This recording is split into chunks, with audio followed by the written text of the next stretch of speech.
शक्ति अशोक सम्राट के वंशज मौर्य वंश के बौद्ध राजा वरदत्त मौर्य की हत्या उसी के ब्राह्मण सेनापति पुष्यमित्र शुंग ने धोखे से की थी और खुद को मगध का राजा घोषित कर लिया। उसने राजा बनने पर पाटलिपुत्र से सियालकोट तक सभी बौद्ध विहारों को ध्वस्त करवा दिया था तथा अनेक बौद्ध भिक्षुओं का कत्लेआम किया था।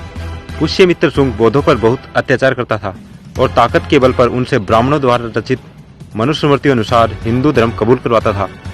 इसके बाद ब्राह्मण पुष्यमित्र शुंग ने अपने समर्थकों के साथ मिलकर पाटलिपुत्र और सियालकोट के मध्य क्षेत्र पर अधिकार किया और अपनी राजधानी साकेत को बनाया। पुष्यमित्र शुंग ने इसका नाम बदलकर अयोध्या कर दिया। अयोध्या अर्थात बिना युद्ध के बनाई गई राजधानी।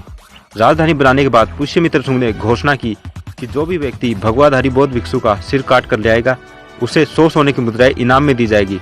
इस तरह सोने के सिक्कों के लालच में पूरे देश में बौद्ध भिक्षुओं का कत्लेआम हुआ। राजधानी में बौद्ध भिक्षुओं के सिर आने लगे। इसके बाद कुछ चालाक व्यक्ति अपने लाए हुए सर को चुरा लेते थे और उसी सर को दोबारा राजा को दिखाकर स्वर्ण मुद्राएं ले लेते थे। राजा को पता चला कि ऐसा लोग धोखा कर रहे हैं तो राजा ने एक बड़ा पत्थर रखवाया और राजा बौद्ध भिक्षु का सर देकर उस पत्थर पर मरवाकर उसका चेहरा बिगाड़ देता था। इसके बाद बौद्ध भिक्षु के सर को घाघरा नदी में फेंकवा देता था।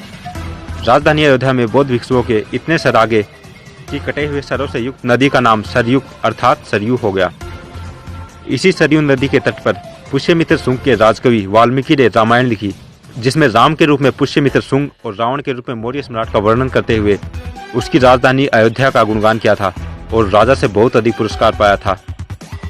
यही बात वामसेप के संस्थापक वामन मेश्राम भी कह रहे हैं। बुद्धा की जब क्रांति हुई तो क्रांति के विरोध में प्रतिक्रांति हुई और बृहदत्त की हत्या हुई। मौर्य सम्राट आखिरी बृहदत्त की हत्या हुई और हत्या करने वाला कोई और नहीं था, आर्य ब्राह्मण पुष्यमित्र शुंग। पुष्यमित्र शुंग के दरबार में वाल्मीकि राजकवि था और वाल्मीकि ने पुष्यमित्र शुंग को सामने रखकर ही रामायण लिखा। रामायण का राम कोई और नहीं है, पुष्यमित्र शुंग ही है और इसका एविडेंस रामायण में है।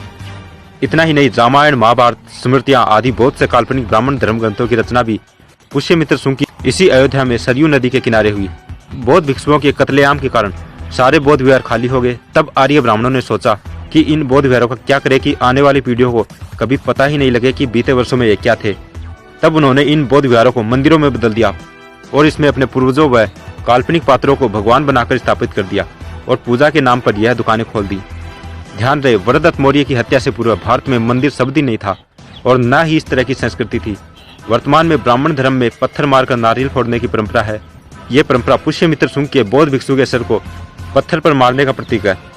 पेरियार रामास्वामी नायकर ने भी सच्ची रामायण पुस्तक लिखी, जिसका इलाहाबाद हाईकोर्ट केस नंबर 412/1970 में वर्ष 1970-71 व सुप्रीम कोर्ट 1971-76 के बीच केस अपील नंबर 291/1971 चला, जिसमें सुप्रीम कोर्ट के justice PN Bhagwati, justice VR Krishna Iyer, justice Murtaza फातिज अली ने दिनांक 16 सितंबर 1976 को निर्णय दिया कि सच्ची रामायण पुस्तक यह सिद्ध करती है कि रामायण नामक देश में जितने भी ग्रंथ हैं वे सभी काल्पनिक हैं और इनका पुरातात्विक कोई आधार नहीं है, अर्थात फर्जी है।